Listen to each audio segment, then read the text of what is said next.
نبی کے صحابہ کے راستے پہ چل کے دلوں کا سکون ہم نے حاصل کیا۔ تیسری چیز جو ہمارے خطبوں کا حصہ ہوتی ہے، آج اس کے اوپر بات ختم کروں گا، ہم صحابہ کا تذکرہ کرتے ہیں جن کے اوپر دین کا مدار ہے۔ اگر صحابہ کی عدالت کا مطلب ہوتا ہے کسی کا راست ہونا، سچا ہونا، درست ہونا، مخلص ہونا، محسن ہونا، اس ساری صفات کے مجموعے کو شرعی اصطلاح میں عدالت کہتے ہیں، اور ایسے بندے کو عادل کہتے ہیں۔ اگر صحابہ کی عدالت کے اوپر حرف آ جائے تو یہ پورا دین مشکوک ہے، پھر اس کی کوئی چیز اوتھینٹک نہیں ہے، اس قرآن پاک کے قرآن ہونے کی دلیل نہیں ہے۔ اس کی کیا دلیل ہے آپ کے پاس کہ آسمان سے نازل، آسمان سے جو نازل ہوا تھا وہ یہی ہے، وہ کوئی اور چیز نہیں ہے۔ اس پورے نظام اسلام کی حفاظت کے لیے سب سے پہلی شرط یہ ہے کہ جن لوگوں نے نبی سے سنا ہے ان لوگوں کی اوتھینٹسٹی ہر قسم کے شکوک و شبہات سے بالاتر ہونی چاہیے۔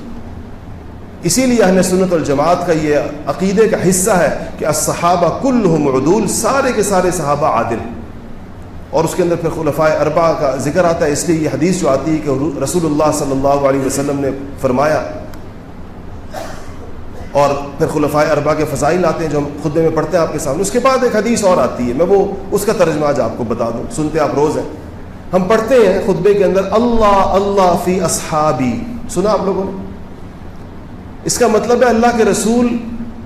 نبی پاک کا یہ قول ہے، ہمیں اللہ کا واسطہ دے رہے ہیں اپنے صحابہ کے بارے میں۔ اللہ اللہ، خدا کے لیے فی اصحابی، میرے صحابہ کا خیال رکھو، گویا کہ لا تتخذوہم من بعدی غرضا، میرے بعد ان کو نشانہ ہدف ملامت مت بنانا، ان پہ تنقید مت کرنا۔ غرضا کہتے ہیں وہ جو تیر کے لیے آپ ایک ٹارگٹ رکھتے ہیں جس پہ تیر مارے جاتے ہیں، کہا میرے صحابہ کو ایسے مت بنانا کہ اپنی تنقید کے تیروں کو ان کے اوپر چلاؤ تم۔ لا تتخذ من بعدی، میرے بعد، گویا کہہ رہے ہو کہ جب تک میں زندہ ہوں تو اپنے صحابہ کے دفاع کے لیے میں کھڑا ہوں، میرے بعد ایسا نہ ہو کہ اے امتیو تم صحابہ پر تنقید کرنے کو اپنا مزاج بنا لو اور تم ان پہ تنقید کے تیر اور لشکر چلاؤ، اس طرح نہیں کرنا۔ اور اگر ایسا کرو گے، اور اس کا پیمانہ فمن احبہم، کہ جو بندہ تم کو صحابہ سے محبت کرتا ہوا نظر آئے، فبحبی احبہم، وہ میری محبت کی وجہ سے ان سے محبت کرتا ہے، یہ میری محبت ہے جو اس کو صحابہ سے محبت کرنے کے اوپر، یہ حضور کے الفاظ ہیں، یہ میرے نہیں ہیں۔ ومن ابغضہم، اور جس کو تم دیکھو کہ صحابہ سے بغض کرتا ہے، فببغضی ابغضہم، یہ میرا بغض ہے حقیقت میں اس کے دل کے اندر، جو صحابہ کے بغض کی صورت کے اندر ظاہر ہوتا ہے۔ اس کا بغض مجھ سے ہے، نبی نے فرمایا، تو مجھ پر براہ راست تنقید کر نہیں سکتا، تو مجھ سے اپنا بغض نکالتا ہے صحابہ پر تنقید کر کے، ان پر اعتراضات کرتا ہے۔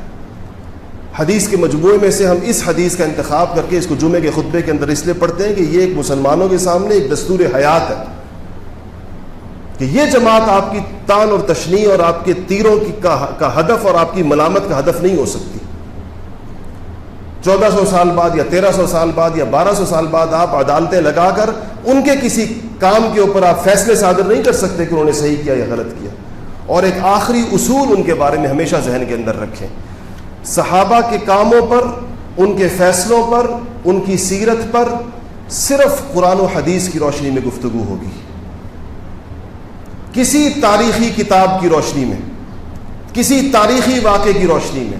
اگر تاریخی کتابیں قرآن و سنت کی تائید کرتی ہوں، جو قرآن و سنت نے ان کے بارے میں کہا ہے،